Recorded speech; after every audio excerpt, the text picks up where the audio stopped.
teknik boşluk, burada boşluklarımız var. Lütfen boşlukları doldurun. Merdivenlerden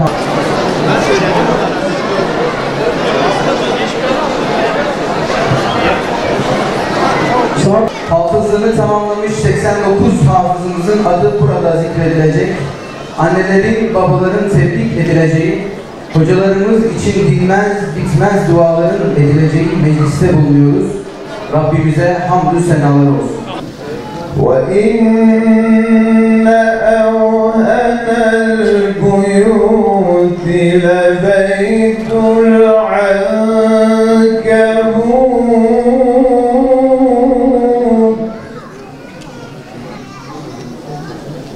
لَوْ كَانُوا يَعْلَمُونَ أُتْلُ مَا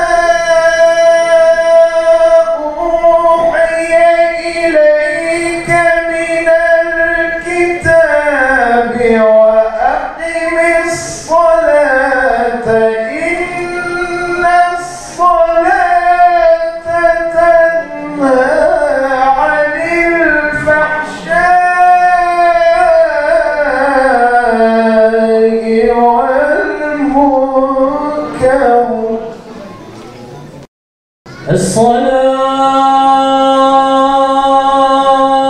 والسلام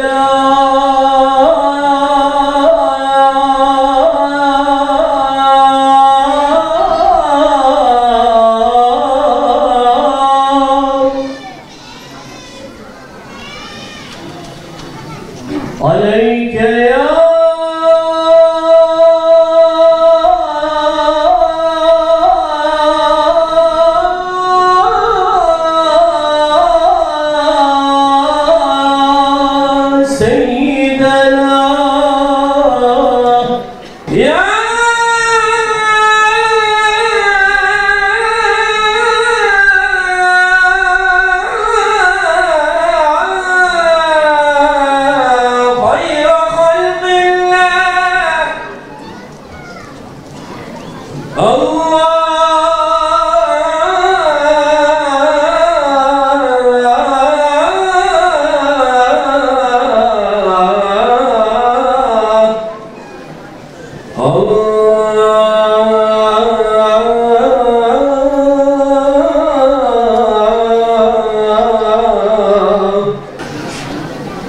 إن الذين يتلون كتاب الله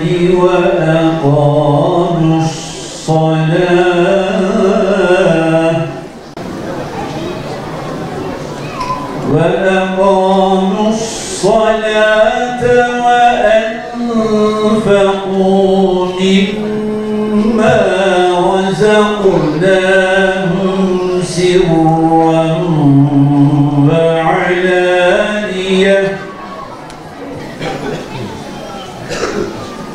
سرا وعلانية يرجون تجارة لن تبور. Dinlerimiz Kur'an-ı Kerim hizmetlerine sahip olmadan bu bölgemizde başı çekiyoruz. Bundan ziyadesiyle memnunuz. Bunun en güzel göstergesi de salonumuzun henüz dolu olması, ayrıca belki salonumuzdaki davetlerimizin yarısı kadar da dışarıda bekleyenlerin olması. Cenab-ı Hakk'a hamdü senalar olsun ki bugün Türkiye'mizin 81 ilinde tamamında hafızlık eğitimiyle meşgul olan, hafızlık eğitimini alan yavrularımız var, evlatlarımız var. Bu durum bizim istikbale daha emin bir şekilde bakmamızı sağlıyor. Bu durum bizi güvende olmamızı temin ediyor, güvende olmamızı sağlıyor. Elhamdülillah, hamdü senalar olsun. 85.000 tane evladımızda ki bu rakam şu zamana kadar yükselmiş en büyük rakamdır. 85.000 tane evladımızda Türkiye'nin tamamında hafızlık eğitimlerine devam ediyoruz. 80 milyon nüfusa sahip olan Türkiye'mizde binlerle ifade edilen rakamları telaffuz etmenin asla yeterli olmadığını biliyoruz. İnşallah önümüzdeki günlerde özellikle bahar aylarıyla beraber bütün hocalarımızla, bütün yöneticilerimizle hafızlık eğitiminin nitelik ve niceliğini yüceltmeye yönelik olarak enleri, kalitelileri, yetenekli ve kabiliyetli yavrularımızı inşallah hafızlık eğitimleriyle tanıştırmaya devam edeceğiz. Bugün maşallah gerçekten Bingöl'de çok büyük bir coşku var. Hepinizi tebrik ederim. Kıymetli kardeşlerim, Hicr suresinin 9. ayetinde Cenab-ı Hak buyurur ki Estağfirullah, Bismillah İnna nahnu nezzelne zikra ve inna lehu lehafizun. Kur'an'ı biz indirdik, onu biz koruyacağız. Peki Rabbimiz Kur'an'ı nasıl koruyor bu dünyada? Bu dünyada kelamını Allah hafızlar vasıtasıyla koruyor. Kullarına aynı zamanda Kur'an'ı ezberlemekle onu koruma şerefini bahşediyor. Bundan dolayı Peygamber Efendimiz Eşraf-ı ümmeti hameletul Kur'an buyuruyor. Ümmetimin en şereflileri Kur'an hafızlarıdır buyuruyor Peygamber Efendimiz. Kıymetli kardeşlerim, Kur'an gibi hiçbir kitap tarihte ezberlenmiş değil ve hatta ezberlenmesi de mümkün değildir. Kur'an'a nasip olan bu mazhariyet, bu üstünlük hiçbir kitaba nasip olmamıştır.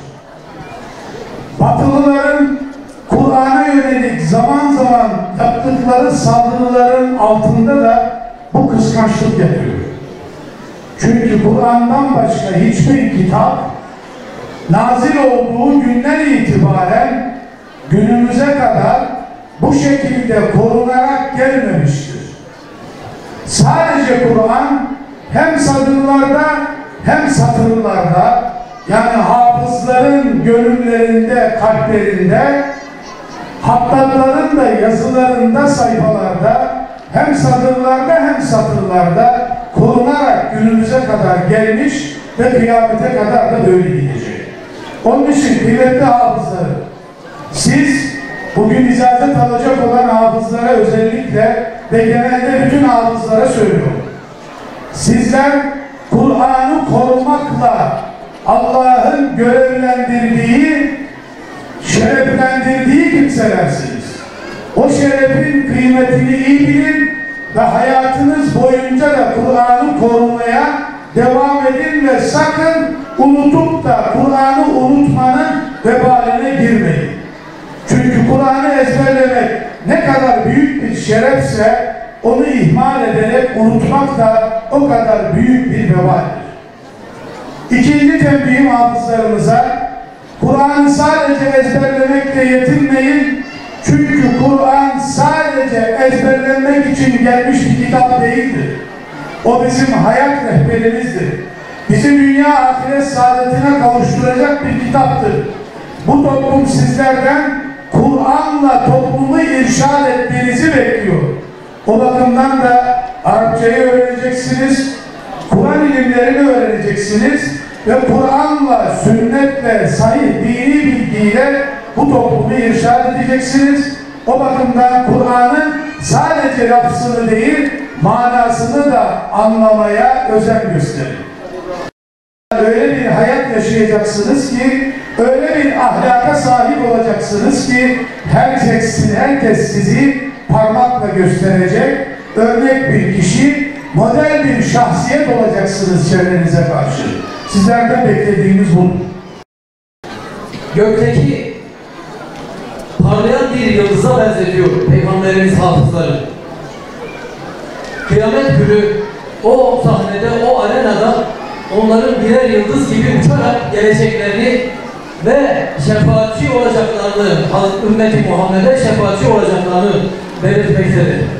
Allah katında değerimiz Kur'an-ı Kerim'e yaklaştıkça artacak, ondan uzaklaştıkça da eksilecektir. Biz Kur'an-ı Kerim'e kalbimizi ve aklımızı açarsak o da bize bereketini, şefaatini ve hakikatini açıklayacaktır. Ya, o anlamda yardımcı olacaktır. Müslümanlar olarak Kur'an'ı okumak, öğrenmek, ezberlemek ve onun anlattığı gibi hayatımızı yaşamak zorundayız. Hafızlık icazet merasimimizin hayırlara vesile olmasını diliyorum. İlimiz genelindeki Kur'an kurslarında yetişen 89 kardeşimiz daha bugün hafızlık kervanına katılıyor. Öncelikle kendilerini tebrik ediyor. Vahyin son halkası olan Kur'an-ı Kerim'e ömür boyu hizmet etmelerini Yüce Mevlam'dan niyaz ediyor.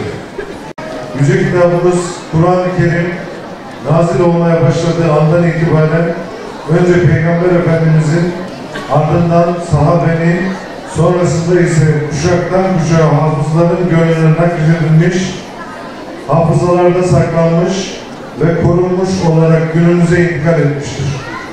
Her türlü tahriften uzak ve ilk günkü haliyle günümüze ulaşması, Kur'an'ı biz indirdik, onun koruyucusu da biziz ayetinin en büyük tecellisidir. Ben hafızlığımı 2019'da başladım. Genç Şeyh Ahmet Nakşibendi Kur'an kursunda hafızlığımı yaptım. Tabii ki hafızlık kolay bir şey değil, emek isteyen bir serüvendir. Öncelikle sabır isteyen, azimet isteyen, zorlu bir süreçtir. 2 yıl zorlu bir süreçten sonra hafızlığımızı tamamladık. Allah'a şükürler olsun. Emeği üzerimizde geçen Oktay Yalçın hocamıza da çok teşekkür ediyorum. Allah ondan razı olsun. Hafızlık yapan öğrencilere de şunu tavsiye ediyorum. Allah yardım etsin, sabır versin inşallah. Teşekkür ediyorum. Ben 2019 yılında Kasım ayında başladım. 13 yaşındayım. Yani güzel bir duygu. Cennetin kapısı ellerinde gibi düşünüyorsun. Yani kalbin rahat. Bütün arkadaşlarıma tavsiye ediyorum. Güzel bir duygudur. Herkese tavsiye ediyorum.